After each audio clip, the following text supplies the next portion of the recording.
তৃণমূলের ঘরে গিয়ে ফাটল ধরালেন কি করে? ওই যে বসিং মানসিকতাটা যারা মেনে নিতে পারেননি তারা হয়তো মানসিকভাবে সবাই। এই সংখ্যা কি 58+4 62তেই থেমে যাবে নাকি বৃদ্ধি পাবে গ্রাফ? আমি কি করে বলবো কালকে কি হবে? আপনি এখন কারিগর। কাল কি হবে কাল দেখা যাবে।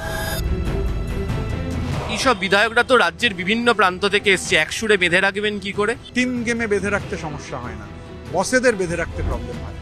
বসেরা হয়তো চোখ রাঙিয়ে বেঁধে রাখতে পারে, কিন্তু ভেতরে যে আগুনটা জ্বলতে থাকে সেটা যখন বিস্ফোরিত হয় তখন সব জ্বলে যায়। বিরোধী দলনেতা হওয়ার পর লাগাতার তার ফোন দুটো বেজে চলেছেন, কিন্তু আমার প্রশ্ন শুরু হবে অন্য জায়গা দিয়ে। তৃণমূল কংগ্রেস বরাবর বলে দক্ষিণ 24 পরগনা তাদের নাকি পূর্ণভূমি এবং সেখান থেকেই তারা তাদের যাবতীয় কর্ম শুরু করত এবং সেই ফলও তারা পেত। ঋতব্রত বন্দ্যোপাধ্যায় বিরোধী দলনেতা, তার দলে দেখতে পাওয়া যাচ্ছে যে দক্ষিণ 24 পরগনায় সর্বাধিক। এই তৃণমূলের ঘরে গিয়ে ফাটল ধরালেন কি করে?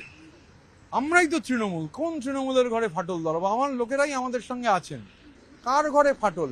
বসিং মানসিকতার বিরুদ্ধে একটা তীব্র প্রতিবাদ হয়েছে, মানুষকে মানুষ মনে না করার বিরুদ্ধে একটা তীব্র প্রতিবাদ হয়েছে, স্ট্যান্ডিং ওভেশনের বিরুদ্ধে তীব্র প্রতিবাদ হয়েছে। ক্যামাক স্ট্রিটে ওই যে সেক্রেটারি, সেই সেক্রেটারির 5 ঘন্টা 6 ঘন্টা যে বসিয়ে রাখতেন, সেই অপমানের একটা প্রতিবাদ হয়েছে। কিন্তু আপনি তৃণমূলের এমএলএ, তো আমরা তো তৃণমূলের প্রতীকে যত এমএলএ জিতেছেন আপাতত 2/3 বেশি এমএলএ আছেন আপাতত।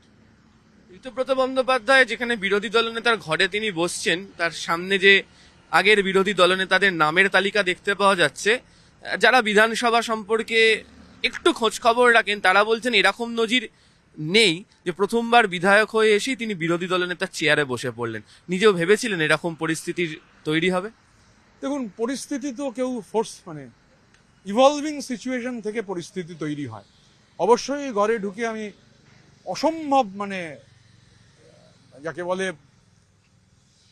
কিরকম একটা শিহরণ হচ্ছিল, কারণ নামগুলো পরপর যেরকম ছিল, স্টলওয়ার্ডস রাজনীতি যাই হোক, ওখানে যে নামগুলো ছিল 1957 থেকে 67, জ্যোতি বসু, নামটাতে আপনার চোখ টানলো?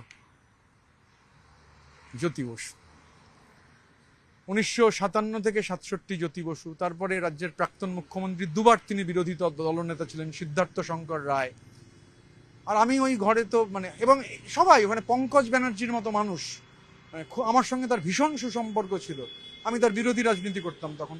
পঙ্কজ ব্যানার্জি, আমার তার সঙ্গে নিয়মিত যোগাযোগ ছিল, তার বাড়ি গেছি যখন তিনি আর রাজনীতি করেন না। ওখানে ইটাহার থেকে জিতে আসা ডক্টর জয়নাল আবেদিন বিরোধী দলনেতার দায়িত্ব পালন করেছেন সিদ্ধার্থবাবু যখন চলে গেলেন। তারপরে ওখানে ডক্টর সূর্যকান্ত মিশ্র, তারপরে আব্দুল মান্নানদা, রাজ্যের বর্তমান মুখ্যমন্ত্রী শুভেন্দু অধিকারী। ঘটনাচক স্বাভাবিক, এখানে যাকে বলে, হ্যাঁ অবশ্যই আমি যদি বলি যে ভালো লাগেনি, তাহলে ভাবের ঘরে চুরি করা হবে। এই যে এই বিরোধী দলনেতারা এত বছর ধরে যে ধরনের ধারা বিধানসভার অভ্যন্তরে রীতি অনুযায়ী, এবং আপনি একটা শব্দ আজকেও ব্যবহার করেছেন, ওই অ্যাম্পি থিয়েটারের মধ্যে আপনারা যথার্থ বিরোধী দলের ভূমিকা যা হওয়া সেটা পালন করবেন। যেহেতু আপনি রাজ্যসভাতে ছিলেন, বিরোধিতার টেবিলে বসতেন, এমন কিছু দেখেছিলেন যাতে তৃণমূল কংগ্রেসের যা করা উচিত ছিল তারা সেটা করেনি? অবশ্যই। উপরাষ্ট্রপতি, আমি বিজেপির বিরোধিতা করতে গেলে আমি ভোট দেব না মানেও সেটা বিজেপির সুবিধা করে দেওয়া, বা ওয়াকআউট করা মানেও অ্যাবসলিউট নাম্বারটা কমিয়ে দেয়। আমরা আজকে বলেছি তো সাংবাদিকদের যে আমরা বিজেপি বিরোধী যে আমাদের অবস্থান, স্ট্রং অবস্থান, আমরা ওখানে যা সরকারের খারাপ, যা ভুল তার বিরোধিতা করব, যেটা সদর্থক তার প্রশংসা করব। বিরোধী মানে বিরোধিতা করা নয়, house belongs to the opposition. কিন্তু আপনি উপরাষ্ট্রপতি নির্বাচনে ভোট দেবেন না, তাহলে তো বেসিক্যালি একটা পক্ষকে আপনি সমর্থন করে দিচ্ছেন। আপনি ওয়াক আউট করবেন, অ্যাবসলিউট নাম্বার কমিয়ে দিয়েছেন। আমি এটা দায়িত্ব নিয়ে বলতে পারি, এটা আমার একার ডিসিশন নয়, কালেকটিভ ডিসিশন। আমরা ভোটের সময় ওয়াক আউট করে বিজেপির হাত শক্ত করব না। এই সংখ্যা কি 58+4 62তেই থেমে যাবে নাকি বৃদ্ধি পাবে গ্রাফ? আমি কি করে বলবো কালকে কি হবে? আপনি এখন কারিগর। কাল কি হবে কাল দেখা যাবে। আপনি বজায় জিয়ে রাখছেন যেটা বাড়তে পারে। জিয়ে রাখার তো কিছু নেই, কাল কি হবে কাল দেখা যাবে। আপাতত, আমি তো ওই জন্য আপাতত শব্দটা ব্যবহার করেছি। আজকে আপনার পাশে অনেকেই বসেছিলেন যারা গত মন্ত্রিসভারও সদস্য। এবারে তৃণমূল কংগ্রেসের প্রতীকে প্রাক্তন মন্ত্রী যারা পাশ করেছেন তার প্রায় সবাই আমাদের টিমের সদস্য, সম্মানীয় সদস্য সমস্ত, প্রায় সবাই, আপাতত প্রায় সবাই। 3 জন রয়েছেন যে তারা জিতেছেন, গতবারের মন্ত্রী ছিলেন, তারা বিধায়কও হয়েছেন, তাদেরকে নেবেন? এটা তারা সবাই আমার অত্যন্ত সম্মানীয়। কাল কি হবে কেউ জানে না, তো এখন কি করে কি বলবো। এই যে 60 জন বাদ দিলে বাকি থাকলো আরো 20, এই 20 জন যোগাযোগ করছে? একজন জেলে আছেন, যিনি জেলে আছেন তার 19 জন সুযোগ নেই। হ্যাঁ, করছেন কেউ কেউ। তারা কি বার্তা পাঠাচ্ছেন? এমনি কথা হচ্ছে, অভিনন্দন জানাচ্ছেন। কত প্রাক্তন মন্ত্রী, নাম দেখাতে পারি, নাম বলবো না, প্রাক্তন মন্ত্রীদের ফোন, প্রাক্তন এমএলএদের ফোন, অসংখ্য মেসেজ। আসলে ওই যে বসিং মানসিকতাটা যারা মেনে নিতে পারেননি, তারা হয়তো মানসিকভাবে সবাই ভীষণভাবে একমত। এই বসিং মানসিকতার সাথে আপনি সাংবাদিক সম্মেলনের পর আপনার ঘরেও আপনি নাকি নির্দেশ দিয়েছেন যে সকলের চেয়ার সমান হবে, আপনারা নাকি সমানভাবে এগোবেন। না, আমার ঢুকে যেটা একটু দৃষ্টিকটু লেগেছে যে আমার চেয়ারটা একটু সবার থেকে উঁচু। স্বাভাবিকভাবে আমি এটা করতে পারি না আর কি। মানে আমি তো আজকে আমার জানা ছিল না, যদি আগে জানা থাকতো তাহলে আমি আজকে, তো ওনারা বলেছেন যে আগামীকাল থেকে চেয়ারটা, সবার চেয়ারের যা লেভেল, ঋতব্রত ব্যানার্জি ওই ফুটবল টিমের 11 জনের ফুটবল টিমের ঘটনাচক্রে, আমি ওই ফুটবল টিমের যে ফরওয়ার্ডে খেলছেন তিনি ফরওয়ার্ড, যিনি গোলকিপার তিনি গোলকিপার, পজিশনের নাম থাকে। আমার পজিশনের নাম বিরোধী দলনেতা, তাই বলে চেয়ারটা উঁচু হবে না। At line, at per with everybody. এই বিরোধী দলনেতা একটা অন্য কিছু তো চমক দিয়েছে। তিনি বলছেন মমতা বন্দ্যোপাধ্যায়কে পরামর্শদাতা তাদের হতে তিনি হবেন, বা তার কাছে আপনারা আবেদন করবেন কি করে? আমরা চিঠি লিখে ওনাকে প্রধান পরামর্শদাতা হওয়ার জন্য আবেদন জানাবো। আপনার মনে হয় অ্যাকসেপ্ট করবে? সেটা তো কাল বলবে। আমরা আমাদের যে বক্তব্য কালেকটিভলি ঠিক হয়েছে, আমরা জানাবো না।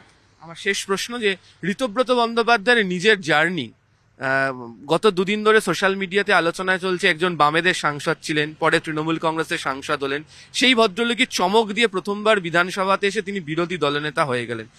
আবার 2টো বহিষ্কারের ঘটনাও ঘটেছে দল থেকে। এই গোটা জার্নিতে আপনি কি মনে করেন, কি রাজনৈতিক অভিজ্ঞতা আপনি সঞ্চয় করে নিতে পেরেছেন, যা ওই বিরোধী দলনেতার চেয়ারে বসে আপনাকে কাজে লাগাবে, মানে লাগবে?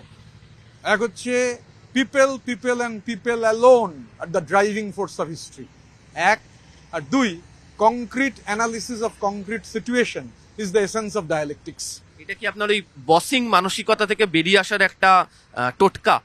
দেখুন, আমি যদি বলি ভেতরে ছিল না তা নয়, সুযোগ হয়তো আমার মতো অনেকেই পাননি।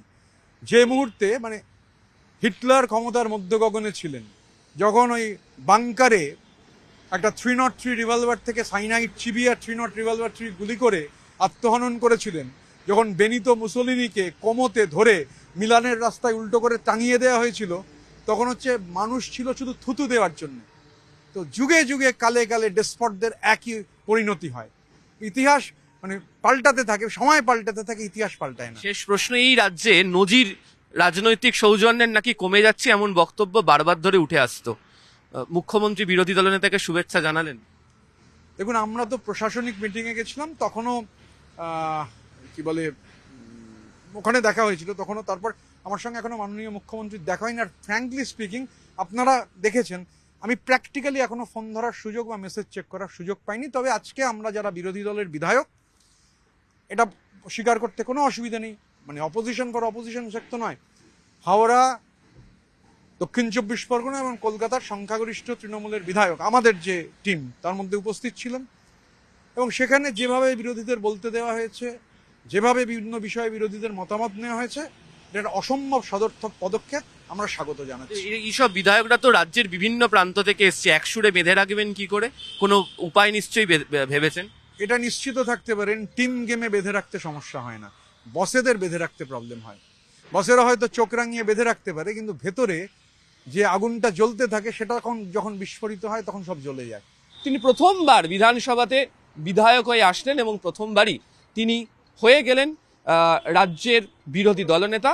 এই কৃতিত্ব নিয়ে যেমন আলোচনা চলছে, একই সঙ্গে আগামী দিনে তার নেতৃত্বাধীন বিরোধী দল কিভাবে চলবে সেটাও দেখার। ক্যামেরা সুব্রত জানার সাথে আবির ঘোষাল, নিউজ 18 বাংলা।